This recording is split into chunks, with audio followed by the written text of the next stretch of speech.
Sir, may I come in? Yes, yes. Good evening. Yes. Good evening, sir. Please take your seat. Thank you, sir. आपका medium Hindi है? जी sir. क्यों? Why not English? Sir English में मैं comfortable नहीं हूँ. आपकी education तो इंग्लिश मीडियम से थी? नो सर, एजुकेशन मेरी हिंदी मीडियम में ही रही है. हिंदी मीडियम से थी? Yes sir. But there was a physics, chemistry, math. English, Hindi up to 12th. जी sir. You have applied in OBC category? जी सर. ये आरक्षण ओबीसी का किस रिपोर्ट में मिला है? सर ये 1980s के दशक में मंडल आयोग जो बनाया गया था उसकी रिकमेंडेशंस के आधार पर 27% रिजर्वेशन अदर बैकवर्ड क्लासेज को दिया गया था. उस टाइम इसको लागू किया गया था सर. ये कब लागू हुआ? सर जितना मेरे को याद आ रहा है 1990 में. आपको याद नहीं? एग्जैक्ट याद नहीं है sir, sorry. 1990 sir.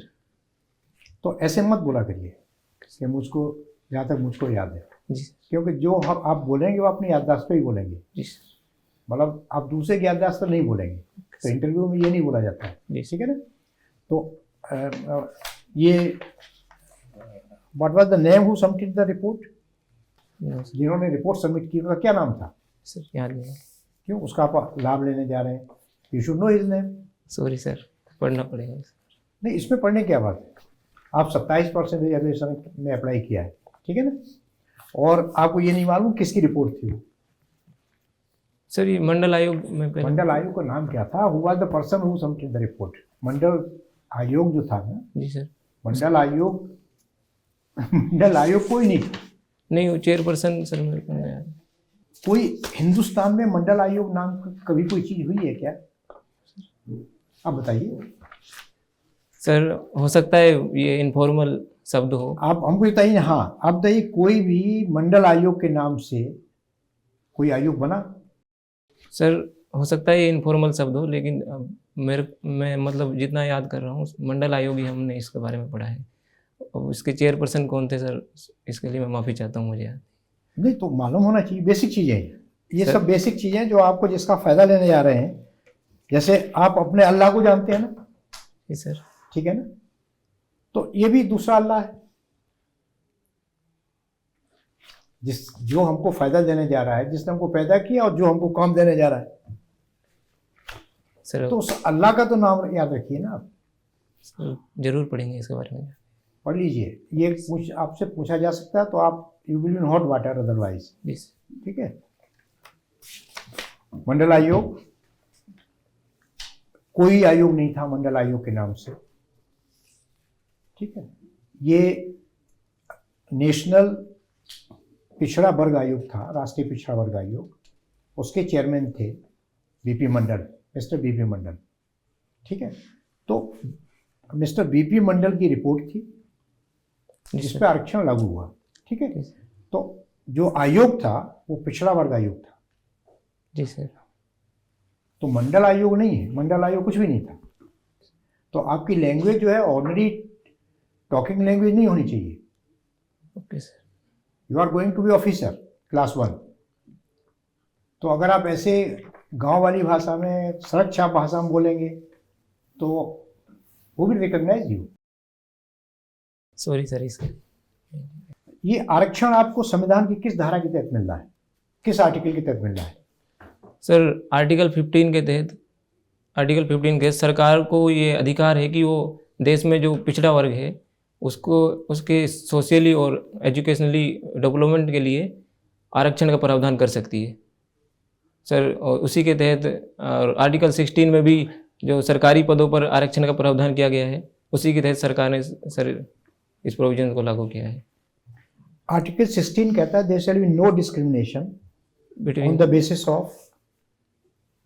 Basis of sir caste. Caste word use नहीं किया गया. On the basis of the religion, race, लिंग, जन्म स्थान एंड एरिया के हिसाब से. ठीक है. तो ये तो डिस्क्रिमिनेशन हो गया सर. आर्टिकल 16 में ही ये प्रोविजन भी है कि सरकार पॉजिटिव डिस्क्रिमिनेशन कर सकती है. सर पॉजिटिव डिस्क्रिमिनेशन का मतलब ये कि जो जो वर्ग हमारे समाज में पीछे रह गए हैं उनके विकास के लिए, उनको मुख्य धारा में लाने के लिए सरकार कदम उठा सकती है। सर ऐसा नहीं, उसमें लिखा हुआ है कि reservation shall be on the base social and educational basis. जी सर, संविधान वर्ड यूज किया गया है। Social and education. You have come from Rajasthan. जी सर। राजस्थान की क्या खासियत है? सर राजस्थान की ज्योग्राफिकल जो आइडेंटिटी है वो उसको खास बनाती है। सर उसका पश्चिमी जो इलाका है वो पूरा डेजर्ट है, जबकि उसका पूर्वी इलाका है सर वो हरियाणा से सटा हुआ है और वहाँ पर सिंचाई वगैरह की अच्छी व्यवस्था है। ये खास विशेषता है जो हमारे देश में राजस्थान को सबसे खास बनाती है। सर तमाम देश के बड़े योद्धा राजस्थान में ही क्यों पैदा हुए? सर राजस्थान को रजवाड़ों का क्षेत्र माना जाता है। सर ये राजस्थान ऐतिहासिक काल में से ही, जब से विशेषकर गुप्त काल का एंड हुआ और गुप्तोत्तर काल शुरू हुआ, यहाँ पर बहुत सारे राजे रजवाड़ों का शासन शुरू हुआ। स्पेशली पश्चिमी क्षत्रप और राष्ट्रकूट, इनके बीच में सर एक दूसरे के खिलाफ रिवोल्ट या फिर कह सकते हैं युद्ध शुरू हो गए थे। और तब से लेकर ये सर एक तरीके से राजस्थान में एक परंपरा बन गई थी कि राजाओं के बीच में आपस में युद्ध हों या फिर एक दूसरे के खिलाफ वार्स हों, और तब से लेकर सर यही शासन इनमें चलता है। ये प्रॉपर रिप्लाई नहीं है, ठीक है ना? ये तो भाषण हो गया। राजस्थान की जनता को जब आप अट्रैक्ट करना चाहेंगे, चुनाव लड़ेंगे, तब आप कहेंगे। प्रॉपर रिप्लाई दीजिए भाई राजस्थान, क्योंकि जितने हमले हुए वो सब थ्रू राजस्थान हुए मेजॉरिटी में। तो जहाँ अटैक होता है वहाँ के लोग फिर फेस करने की उनमें ताकत पैदा होती है, वही पहले युद्ध करते हैं, वही शहीद होते हैं, तो उन्हीं का नाम हिस्ट्री में आता है पहले। How many states in India? कितने राज्य हैं देश में? सर 28। और टेरिटरी सर 8। Yes sir. क्या डिफरेंस है स्टेट एंड टेरिटरी में? सर स्टेट और टेरिटरी में जो सेंटर और स्टेट के बीच जो रिलेशन होते हैं सर, वो फेडरलिज्म का आधार पर डिसाइड होते हैं। सर टेरिटरी जो होती है उसमें केंद्र सरकार और टेरिटरी के बीच में एक यूनियन का रिश्ता होता है। केंद्र सरकार कोई भी लॉ बना सकती है, किसी भी मुद्दे पर बना सकती है। सर एक तरीके से कहा जाए कि सेंटर का पूरा कंट्रोल होता है। हालांकि यूनियन टेरिटरी में अगर विधानसभा हो तो उनके पास भी ये अधिकार है कि वो अपने जो विषय आ रहे हैं उन पर कानून बना सकते हैं, लेकिन सर वह सेंटर को इस चीज़ से नहीं रोकता कि सेंटर उनके विषय पर कानून नहीं बना सकती। जबकि राज्य जो होते हैं, सेंटर और राज्य के बीच में विषय एक दूसरे निर्धारित होते हैं, शक्तियाँ निर्धारित होती हैं। उन्हीं शक्तियों में रहकर, उन सीमाओं में रहकर वो एक दूसरे की शक्तियों का उन सीमाओं में रहकर ही वो अपनी शक्तियों का यूज कर सकते हैं। आपका संविधान क्या कहता है? नेचर क्या है इसके संविधान का? सर हमारे जो स्कॉलर्स हैं सर, उन्होंने हमारे संविधान के नेचर को क्वाजी फेडरलिज्म बताया। क्वाजी फेडरल यानी अर्ध, सर हिंदी शब्द याद नहीं रहा, क्वाजी फेडरल। संविधान की मूल संरचना क्या है? सर बेसिक स्ट्रक्चर, सर 1973 के केशवानंद भारतीवाद में सर्वोच्च न्यायालय ने ये कहा था कि संविधान की बेसिक स्ट्रक्चर सर्वोच्च न्यायालय समय समय पर डिसाइड करेगा। ये तो कोर्ट की भाषा बोल रहे हैं। संविधान क्या कहता है? तो संविधान में ऐसा कोई प्रोविजन नहीं है जो संविधान की बेसिक स्ट्रक्चर को बताता हो। प्रियम्बल क्या कहता है? सर प्रियम्बल ये कहता है कि हमारे देश में सभी नागरिकों को विश्वास की उपासना तो वो क्या है? प्रियम्बल क्या है? प्रियम्बल सर संविधान के एक तरीके से मूल संरचना मानी जा सकती है या बेसिक स्ट्रक्चर। तो आप कोर्ट को क्यों ला रहे हैं उसमें? आपका जो मूल आपका प्रियम्बल है। जी सर। प्रियम्बल संविधान की आत्मा है। आप हिंदी में है ना, तो संविधान की आत्मा प्रियम्बल है। जी सर। प्रियम्बल क्या कहता है? सर प्रियम्बल हमारे देश में सभी नागरिकों को उपासना की स्वतंत्रता देता है, समानता के अवसर देता है। और सर ऐसे नहीं, और हमारे देश के जो केवल 4 चीजें कहता है, वो हमें आप 4 चीजें बता दीजिए, एक 4 शब्दों में बस। सर न्याय, स्वतंत्रता, समता, बंधुता और एकता अखंडता। सर हमारे प्रियम्बल जो ये 4 शब्द लिखे हुए हैं। ये तो आपने 5 बता दिए, 4 बताइए। सर एकता अखंडता नहीं, एक ही है सर। आपका संविधान कैसा है? स्वभाव कैसा है उसका? सर मैं समझ नहीं पा रहा हूँ सर। आपके संविधान का स्वभाव कैसा है? Sorry sir. ये चीज़ें जो आपने बताई हैं, हाँ जस्टिस, ठीक है, लिबर्टी, इक्वलिटी एंड फ्रेटर्निटी, जी सर। 4 चीज़ें, हाँ ये तो एश्योर करेगा संविधान, लेकिन उसका स्वभाव कैसा है संविधान का? सर हमारे देश का संविधान लिखित संविधान है जिसमें नहीं, उसका नेचर बताइए 4 शब्दों में। सर हमारे देश का जो संविधान है वो हमारे देश की जो जनता है और राष्ट्रीय सरकार है और उसको चलाने वाला जो भी शासन है उसको डिफाइन करता है, और हमारे देश का संविधान सर्वोच्च है। ये तो फिर वही भाषण वाली बात हुई, जो संविधान में लिखा वो बताइए। सॉरी सर, मैं इसके लिए माफी चाहता हूँ। पढ़ लीजिए, अगर आप नहीं पढ़ पाएंगे तो फिर आपको बहुत दिक्कत होगी। ये बेसिक क्वेश्चन से पूछे जाते हैं। जी सर मैं तो जरूर। आपका संविधान में प्रियम्बल में लिखा हुआ है, आपका संविधान सोवरन है, आपका संविधान सोशलिस्ट है, आपका संविधान सेकुलर है, आपका संविधान डेमोक्रेटिक रिपब्लिक है, डेमोक्रेटिक रिपब्लिक। लोकतांत्रिक गणराज्य। तो ये रिपब्लिक का क्या मतलब हुआ? सर रिपब्लिक का मतलब होता है सर, 2 तरह के लोकतांत्रिक शासन होते हैं। ब्रिटेन में जो है वो राजशाही है सर, वहाँ पर जो भी राजा होता है वही उनका सबसे सुप्रीम होता है। लेकिन हमारे देश में ये इलेक्टर होता है सर, राष्ट्रपति को हम इलेक्टर, हालांकि अप्रत्यक्ष रूप से चुना जाता है लेकिन इलेक्टर होता है। इसलिए सर हमारे देश में जो गणराज्य है, राजशाही नहीं है। परिभाषा ठीक नहीं, बात तो आप ठीक कह रहे हैं, जो आप डिफाइन कर रहे हैं जो जिन शब्दों में, वो प्रॉपर वर्डिंग नहीं है, ठीक है ना? यस। एक अभी पीछे कंट्रोवर्सी उठी थी 6-7 महीने पहले, किसी पॉलिटिशियन ने कहा था भारत या India is a union of states. क्या मतलब हुआ? सर हिंदी में अगर कहा जाए राज्यों का संघ, तो इसका मतलब तो ये होता है कि सेंटर और स्टेट के बीच में पावर डिस्ट्रीब्यूशन है। अगर ऐसा माना जाए जैसा ब्रिटेन में है, तो इसका मतलब ये है कि सेंटर के पास सारी पावर्स हैं और स्टेट्स के पास पावर नहीं है। अगर एक शब्द में कहा जाए तो सर यूनिलैटरल शासन सर। तो कंट्रोवर्सी क्यों उठी थी? सर इसके पीछे कंट्रोवर्सी इसलिए उठी थी कि राज्यों ने कहा था कि भारत जो है एक संघवादी राज्य है, फेडरल स्टेट है, यूनियन ऑफ स्टेट नहीं है सर। क्योंकि सेंटर और स्टेट के बीच में पावर डिस्ट्रीब्यूशन है, इसलिए सेंटर के पास अधिकार नहीं है कि वो स्टेट्स की पावर को छीन सके। इसलिए सर इसके ऊपर कंट्रोवर्सी। और पढ़ लीजिएगा इसके बारे में। जी सर। आपने कहा रिव्यूइंग मूवीज़ आपकी हॉबी है, तो क्या है रिव्यूइंग मूवीज़ के क्या क्या एस्पेक्ट्स हैं? मूवी को रिव्यू, किसी मूवी को आपको बोला जाए, पठान जैसे आ रही, जी सर, रिव्यू करने को बोला जाए, तो क्या क्या एस्पेक्ट्स हैं इसके? सर मूवी रिव्यू करने के कई एस्पेक्ट्स होते हैं। सबसे पहले हम मूवी को देखते हैं, मूवी देखने के बाद हम सर उसके ऊपर अपना ओपिनियन लिखते हैं। ओपिनियन सर इस तरह का होना चाहिए कि जो हमारे ऑडियंस हैं उनको ये इस तरह की इंडिपेंडेंस हो कि वो अपना डिसीजन ले सकें, थोपा हुआ ना लगे। तीसरा सर ये भी है कि हमें ये भी पता हो कि हमारे ऑडियंस कौन है। जैसे अगर हम बच्चों के लिए अगर हमारे रिव्यू लिख रहे हैं तो हमारे रिव्यू अलग होंगे, और अगर हमारे रिव्यू वयस्क के लिए लिखे जा रहे हैं तो हमारे रिव्यू अलग होंगे। नहीं, आपको मेरा सवाल नहीं समझ में आया। मूवी रिव्यू करने के समय में आप क्या क्या चीज़ें देखोगे? अच्छा सर। आपको देख के हम बोलेंगे छोटी हाइट का है, पतला है, दुबला है, ओके सर। तो मूवी में क्या क्या एस्पेक्ट्स सर हैं? मूवी में कई चीज़ें देखी जाती हैं, जैसे मूवी की स्टोरी लाइन क्या है, मूवी में जो करेक्टर्स हैं वो किस तरह के हैं, एक्टर्स कौन है, किस तरह की उन्होंने एक्टिंग की है। सर एक चीज़ ये भी देखी जाती है कि सिनेमेटोग्राफी किस तरह की रही है, किस तरह की टेक्नोलॉजीज का किस तरह से प्रयोग किया गया है।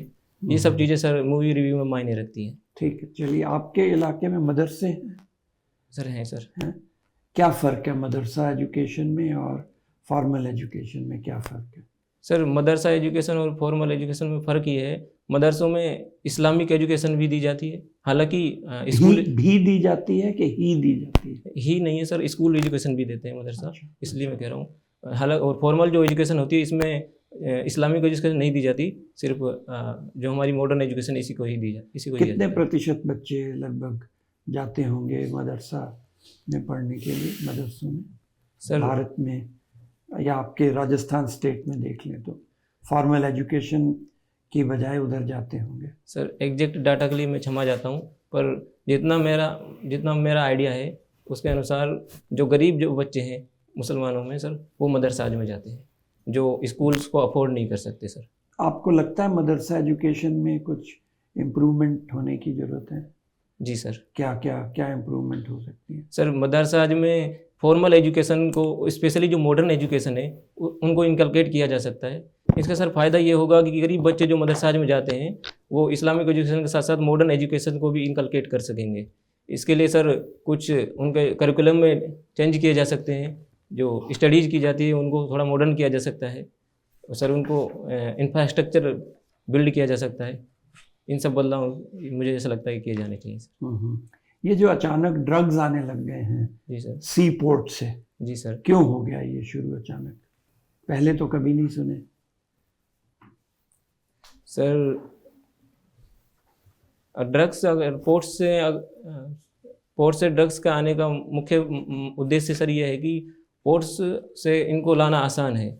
एक्चुअली सर होता ये है कि हमारे जो सिक्योरिटी ये तो है पहले भी आते होंगे सर। अचानक अभी अचानक इतना वॉल्यूम क्यों बढ़ गया? सर अचानक का मुझे नहीं पता सर, सॉरी। कुछ रिलेशन है अफगानिस्तान से, ईरान से में, जो वहाँ की जो हो सकता है सर, स्थिति है, हो सकता है सर, इकोनॉमिक स्थिति है, उससे कुछ रिलेशन हो सकता है? जी सर। सर तालिबान जब से आया है वो अपनी इकोनॉमी से जूझ रहा है। उनको इकोनॉमी लाने के लिए वहाँ पर अफीम की खेती होती है, क्योंकि सर हमारे यहाँ अफीम को लाना इलीगल है। मेरा मानना ये है कि अफ़गानिस्तान से अफीम का जो है ड्रग्स हमारे इंडिया में आ रहे हों सर, तालिबान की वजह से। और ईरान का सर मुझे पता नहीं है। अफीम तो पूरा इलीगल नहीं है, पर जो ड्रग्स आ रहे हैं वो इलीगल है। प्लीज। यस। उसको मैं आगे लेते हुए कहूँगी कि ड्रग्स जो हैं, आपको क्या लगता है सारे नई जो यंग जनरेशन है उनको टारगेट किया जा रहा है, और कौन इसके पीछे हो सकता है? यंग जनरेशन को ही देते हैं ना, कैसे नए लोग कैसे लिए जाते हैं? जैसे आप अपने स्टेट की बात करें अगर।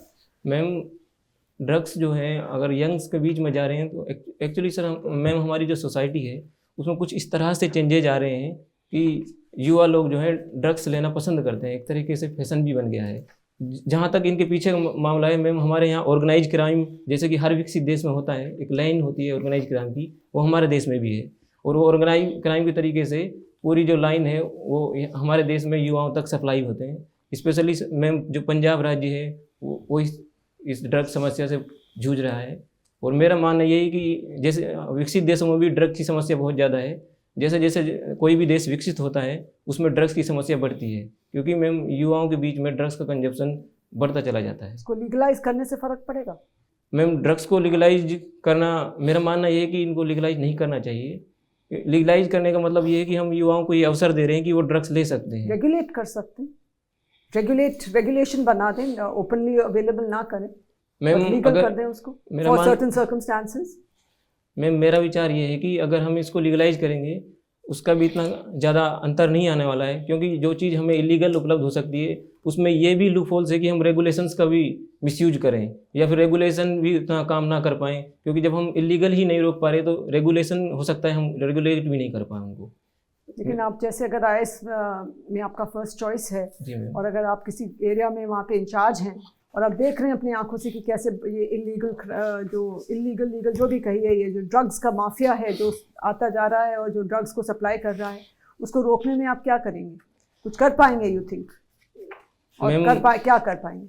मैम अगर हमें ड्रग्स की या फिर कोई भी ऐसी समस्या को रोकना है तो मेरा विचार ये है कि इसके लिए हमारे पास स्थानीय कम्युनिकेशन होना चाहिए, क्योंकि जब तक हमारे पास स्थानीय कम्युनिकेशन नहीं होगा, मतलब मैम वहाँ के लोकल लोगों से कैसे कम्युनिकेशन, जहाँ ड्रग सप्लाई हो रहा है, जो लोग इसमें संलिप्त हैं, उन वहाँ के जो लोकल जो पीपल्स हैं जो इस समस्या से जूझ रहे हैं उनके साथ कम्युनिकेशन, क्योंकि मैम वही मुख्य वो है निगरानी करता है, जो सब कुछ जानते हैं, उनको ये भी पता है कि कौन सप्लाई कर रहा है, किन बच्चों के माध्यम से सप्लाई किया जा रहा है। मैम मेरा मानना है कि जब तक ये कम्युनिकेशन होगा नहीं तब तक हम इस समस्या को नहीं रोक पाएंगे।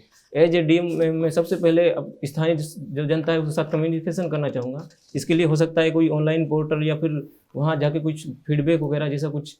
और बच्चों को एजुकेट नहीं कर पाएंगे आप? मैम ये भी कदम होगा। सबसे पहले हमारी कदम ये होना चाहिए कि जो अभी ड्रग सप्लाई हो रहा है उसको रोका जाए।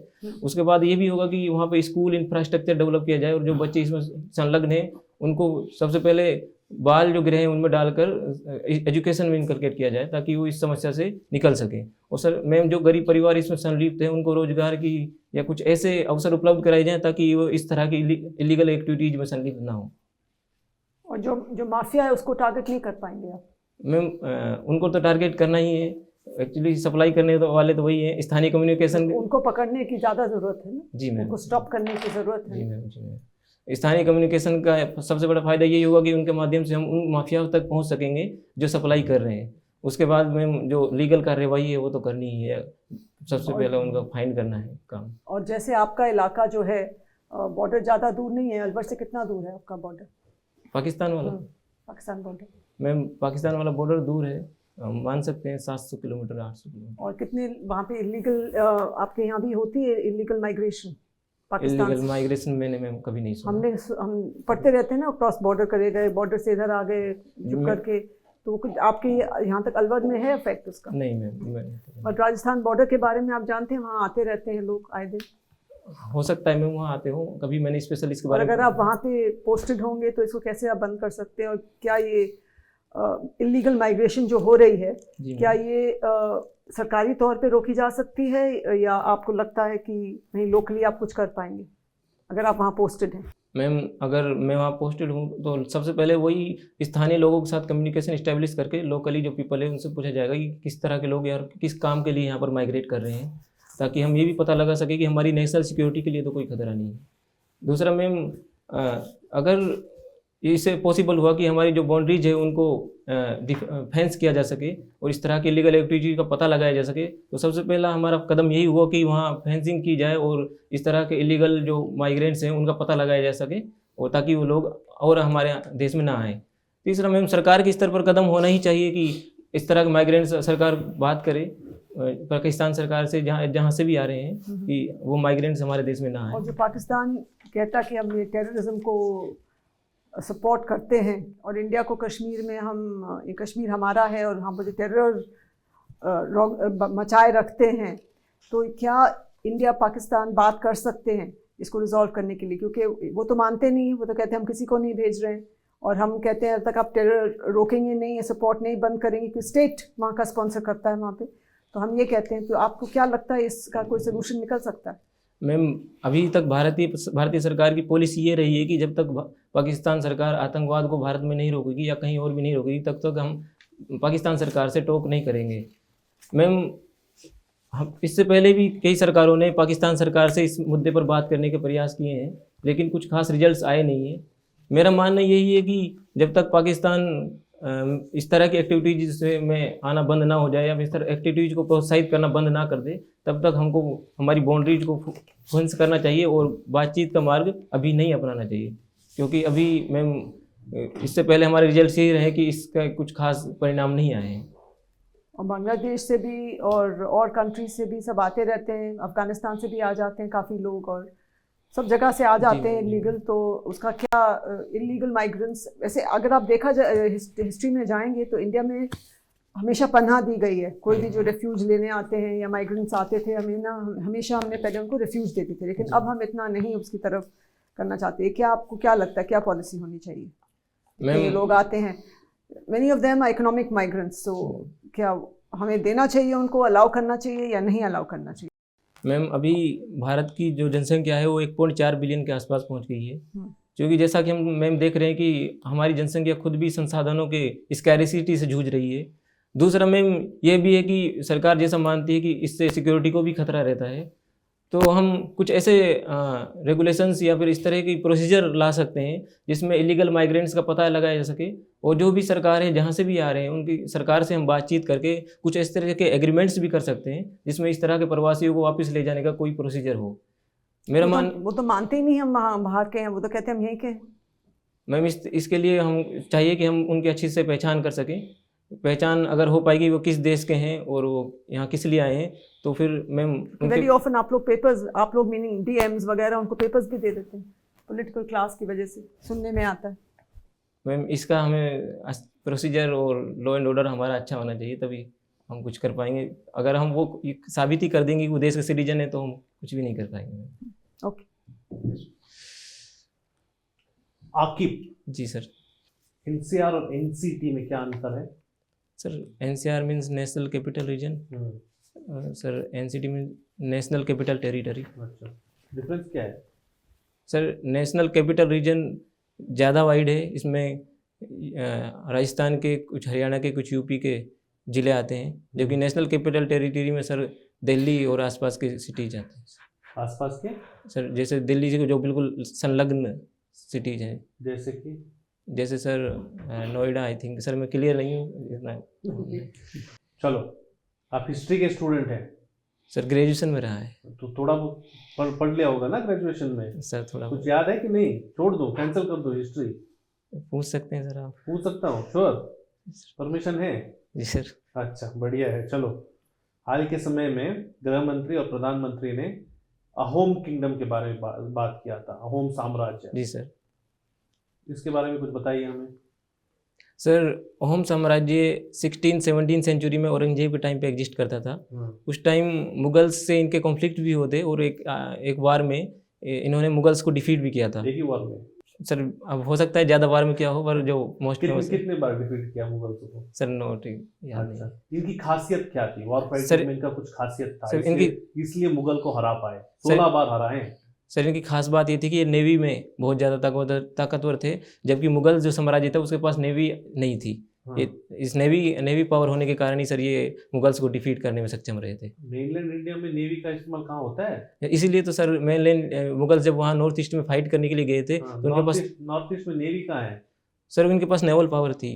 कैसे यूज करते थे नेवल पावर, ये तो बताओ। वो नहीं पता सर। अरे, नेवल पावर के बारे में इतने कुछ ना कुछ बात कर रहे हो सर, इतना ही पढ़ा है कि। क्लू देता हूँ, ठीक है? जी सर। रिवर लिंकिंग प्रोजेक्ट्स के बारे में सुना है? जी सर। क्या है ये? सर नदियों को आपस में जोड़ना। तो क्या हो सकता है अहोम का? उन्होंने कैनाल्स बनाई हुई दूसरे जोड़ने। River warfare. Okay sir, Brahmaputra river. हाँ, गंगा है, ब्रह्मपुत्र है, और कुछ भी है ना? Okay sir. प्रधानमंत्री ने 2-3 साल पहले बादामी, ऐहोले और पट्टदकल के बारे में बात की थी। जी सर। क्यों? सर ये केव्स हैं यहाँ पर, हमारी जो ऐतिहासिक केव्स बादामी में भी हैं। कहाँ पे है ये? सर बादामी की केव्स कर्नाटका में है, ऐहोल की केव्स भी कर्नाटका में है। सर हो सकता है महाराष्ट्र में हो, जितना मेरे को याद आ रहा है कर्नाटका में है। ठीक है। बादामी, ऐहोल और पट्टादकल की सर तमिलनाडु में है। अच्छा, इन जगहों का खासियत क्या है? सिर्फ केव्स हैं? नो सर, यार यहाँ पर बुद्धिस्ट केव्स हैं, कुछ हिंदू स्कल्पचर्स हैं, मंदिर हैं और पेंटिंग्स हैं। इसके कारण सर ये ऐतिहासिक महत्व रखती हैं। अच्छा, वेरी गुड। हिस्ट्री को आगे प्रमोट कैसे कर सकते हैं? क्योंकि हिस्ट्री के बारे में जब भी बात करते हैं ना, लगता है कि बड़ा बोरिंग सब्जेक्ट है। जी सर। है ना? इसलिए तुमने भी छोड़ दिया, आपने भी छोड़ दिया हिस्ट्री। जी सर। तो इसको और इंटरेस्टिंग कैसे बनाए? सर हिस्ट्री में जैसा कि बहुमत के मानना है कि फैक्ट्स ज़्यादा होते हैं, इसलिए लोगों को बोर कर देता है। लेकिन सर हिस्ट्री फैक्ट्स नहीं है, हिस्ट्री ओपिनियन पे बेस्ड होती है। जब कोई इतिहासकार हिस्ट्री लिखता है, या फिर उसका अपना एक नज़रिया होता है हिस्ट्री को देखने का, वो किस तरीके से लिख रहा है, और सर वो नज़रिया ही मायने रखता है कि हिस्ट्री क्या है। सर हमको आगे भी अगर हिस्ट्री को प्रमोट करना है, तो हमको ओपिनियन बेस्ड हिस्ट्री को प्रमोट करना होगा। ऐतिहासिक काल में किस तरह की सोसाइटी थी, लोग किस तरह से जिया करते थे, क्या उनका ऑक्यूपेशन था, ये सब चीज़ें मायने रखती हैं सर। कॉन्सेप्चुअल चीज़ें मायने रखती है, ना कि फैक्ट्स। यही हिस्ट्री को प्रमोट। अकबरनामा किसने लिखा है? जी sir, Akbarnama sir Abul Fazl. Okay, thank you. थोड़ा सा अलवर के बारे में बताइए, हिस्टोरिकल इम्पोर्टेंस। सर आज़ादी से पहले अलवर एक रियासत रही है, और अलवर वो पहली रियासत रही है जो ब्रिटिश, जो अंग्रेज़ों के साथ सबसे पहले अलाइन हुई थी।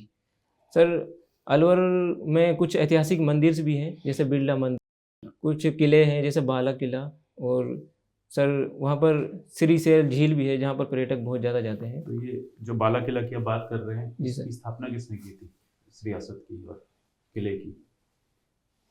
सर अलवर के जो सर मैं माफ़ी चाहता हूँ अगर मैं गलत हूँ, तो अलवर के जो राजा थे वो मानसिंह थे, और उनकी वाइफ का नाम अलवर से कुछ जुड़ा हुआ था, इसलिए इस रियासत का नाम अलवर रखा गया था सर। नहीं, इस किले की स्थापना।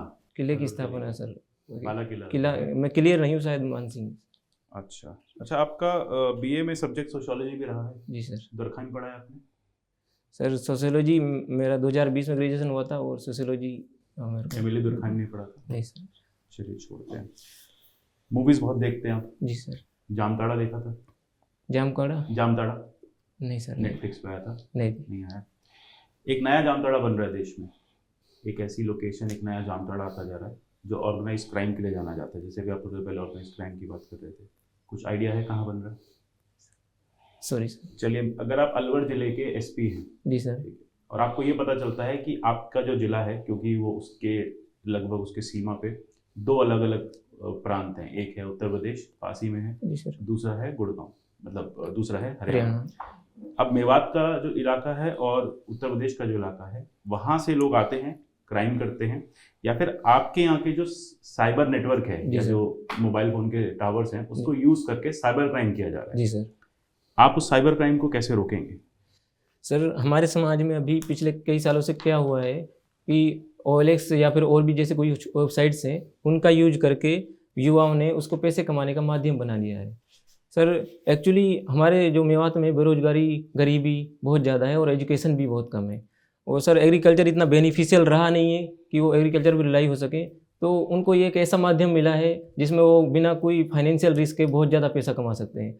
सर अब जैसा कि माहौल जब बन जाता है और ह्यूमन की एक फितरत होती है, अगर जैसा माहौल बन जाता है तो उसके साथ वो ढल भी जाता है, तो एक तरीके का माहौल हमारे वहाँ बन गया है और युवा बहुत ज़्यादा इस काम में संलग्न हो गए हैं। मेरा मानना ये है कि सर इसको धार्मिक स्तर पर, समाज के स्तर पर इस प्रॉब्लम को सॉल्व किया जा सकता है। जैसे अगर धार्मिक जो गुरु होते हैं उनको सामने लाकर इस चीज़ का बताएं कि ये चीज़ बहुत गलत है, इसको नहीं करना चाहिए, और समाज के स्तर पर जो लोग इस काम में संलग्न हैं उनको बताया जा सके कि ये धार्मिक रूप से भी बहुत ज़्यादा गलत है और सोसाइटल रूप से भी कोई अच्छा काम नहीं है। आपका परिवार भी इसमें जोखिम में जा सकता है अगर आप पकड़े जाते हैं, तो इस प्रॉब्लम को बहुत हद तक सोल्व किया जा सकता है। हालांकि लॉ एंड ऑर्डर भी और पुलिस जो वहाँ पर काम करती है उसका भी बहुत बड़ा रोल बनता है। अगर वो वहाँ पर निगरानी अच्छे से रखे और स्थानीय लोगों से संबंध बना के रखे, तो बहुत हद तक इस तरह के युवाओं को पकड़ा भी जा सकता है। सर आपके एरिया के न्यूज़पेपर में एक बार टेक्नोलॉजी आती है ट्रायंगुलेशन, कि इस तरह की परेशानियों को सॉल्व करने के लिए ट्रायंगुलेशन का यूज़ करती है, कभी पढ़ा है आपने? ट्रायंगुलेशन नहीं पढ़ा। सॉरी। अभी आप थोड़ी देर पहले कह रहे थे कि राजस्थान की खासियत है कि जो उसका पश्चिमी क्षेत्र है, जी सर। वहाँ पे कृषि अच्छी नहीं है, और जी जो सर। उसका पूर्वी क्षेत्र है वहाँ कृषि अच्छी है। जी सर। लेकिन अभी आपने अपने मेवात रीजन की बात करते हुए कहा कि वहाँ कृषि अच्छी नहीं है। तो सर ये कृषि कैसे द्वंद पैदा हुआ? एक्चुअली सर हमारे ओवरऑल इंडिया में चाहे कृषि अच्छी भी हो लेकिन इतनी बेनिफिशियल नहीं है सर। जैसे डेवलप्ड देशों में बहुत ज़्यादा प्रोडक्शन होता है और वहाँ पर कॉमर्शियल कृषि होती है। हमारे देश में चाहे उपजाऊ कृषि भूमि हो भी, लेकिन इस तरह की इतनी बेनिफिशियल नहीं है, बहुत ज़्यादा रिस्क है उसमें सर। अगर हम इस साल अच्छा उससे अर्न कर लेते हैं तो इसकी कोई गारंटी नहीं कि अगले साल भी हम अच्छा अर्न कर पाएंगे। बहुत ज़्यादा इनसिक्योरिटी रहती है सर। ये एग्रीकल्चर का बहुत बड़ा लूप होल है जो मैंने देखा है सर। हाल ही में देश का सबसे बड़ा एक लंबा एक्सप्रेसवे जो है दिल्ली मुंबई एक्सप्रेस, वो अलवर से गुजर रहा है। जी सर। तो आपको क्या लगता है इससे कुछ रोजगार बन पाएगा? अगर आप एक डिस्ट्रिक्ट मजिस्ट्रेट हैं तो आपकी तरफ से सरकार को क्या सजेशंस रहेंगे कि ये जो परेशानी है इसे हम इकोनॉमिक ग्राउंड्स पे सॉल्व करें? जो हम मेवात की परेशानी की बात कर रहे हैं, मेवात के यूथ की परेशानी की बात कर रहे हैं, इसे आप इकोनॉमिक ग्राउंड्स पे कैसे सॉल्व करेंगे? सर अगर मेरा मानना है कि हाईवे पे अगर कुछ होटल्स वगैरह का कुछ प्रोग्राम हम कर सकते हैं जहां लोग अपनी होटल्स खोल सकते हैं, रोज़गार प्राप्त कर सकते हैं।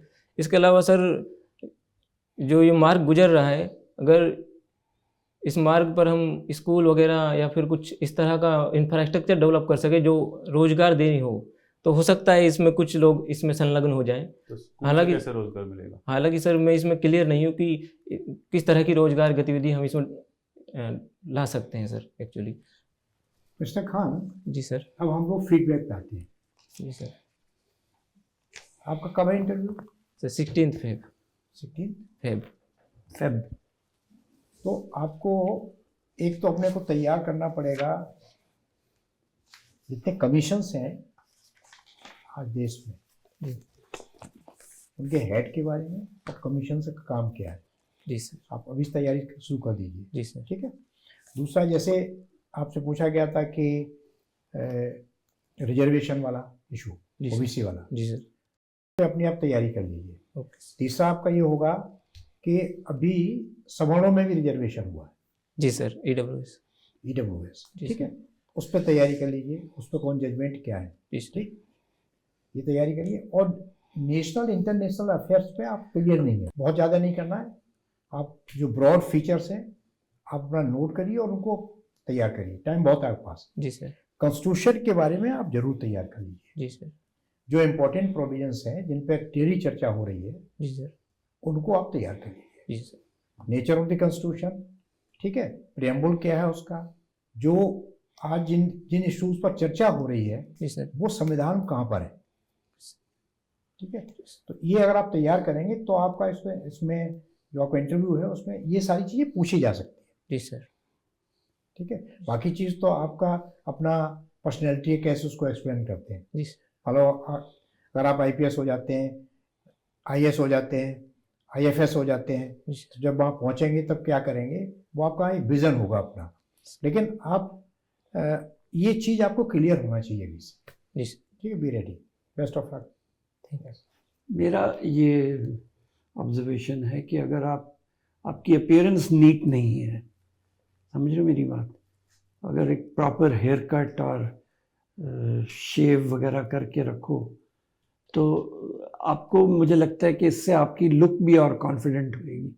अभी आपकी लुक कॉन्फिडेंट नहीं आ रही, एक तो नीटनेस नहीं है, और तो ये चीज़ में ध्यान रखिएगा। I think that matters in an interview of this level. और आपके 2-3 फेवरेट सेंटेंसेस हैं, जितना मेरे को याद आ रहा है, या मैं माफ़ी चाहता हूँ, तो ये थोड़े से इनको कम यूज़ करें। जितना मुझे याद आ रहा है कहने की ज़रूरत ही नहीं है, ये आंसर है या जैसे भी, तो इन पे थोड़ा सा कंट्रोल रखो। और नॉलेज आपकी ठीक ठाक है, थोड़ा जैसे बताया कि और इसको ब्रशअप करिए, स्पेशली करंट अफेयर्स में, बोथ इंटरनेशनल। और जो एक जो आपकी नॉलेज है, अगर आपने उसको एनालाइज किया है वो तो ठीक है, पर जो एक सेंटेंस कहते हैं थिंकिंग ऑन योर फीट, मतलब इमीडिएटली जब आप सोचने वाली जो है वो एबिलिटी आपको डेवलप करनी पड़ेगी। आपको जैसे ड्रग का सवाल पूछा था, अगर आप अवेयर होंगे तो you should have related it to Afghanistan immediately region से। तो ability to think on your feet ऐसे सिचुएशन में बहुत मैटर करती है। कई सवालों में, कई सवाल तो आपके एकेडमिक नॉलेज से, आपके एनालिसिस से आ जाएंगे, कई सवालों में इस तरह पे होना जरूरी है।